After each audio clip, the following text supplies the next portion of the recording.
So we're here at the University of Reading Crop Research Unit based at Sonning, just north of Reading, and right in front of us we have a bean and triticale intercrop experiment with a winter sown experiment, which is what you're looking at here, and then right next to it there is a spring experiment, an exact replica of the winter experiment, just to compare the differences between spring and winter when intercropping. So one of the things we'll be looking at with this particular intercrop is the effect intercropping has on the weed population within the crop. So here we have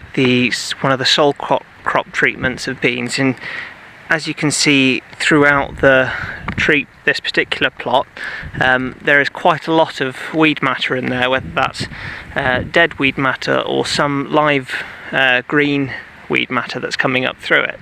Whereas if I turn around to the triticale and bean, one of the triticale and bean treatments, you can see down through there it's quite a thick canopy of triticale, which seems to suppress a lot of the weed population. There is some weed presence in there, but not very much at all, and we're hoping that will have a significant advantage on the yield of the intercrop. One of the other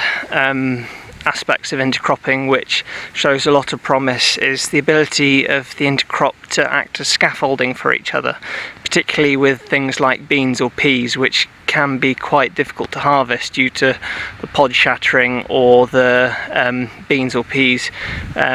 falling out and not being able to be harvested as well. So in here you can see how the beans are surrounded by all this straw, which as it's fed into the combine should help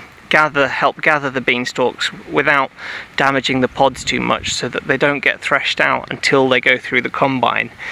Now if I pan round to have a look at the beans here, you can see how they've already gone black. They're quite brittle at this stage, and as soon as the cutter bar of the combine goes through this, they can shatter very easily, causing a lot of loss. Here we can see a good example of the bean pods beginning to shatter, which is why it can be so difficult to harvest beans whilst getting the entire yield and not wasting it by letting some of those shattered pods shatter and let the seed fall on the floor. Now with the intercrop we hope this will be limited by using the straw as scaffolding to try and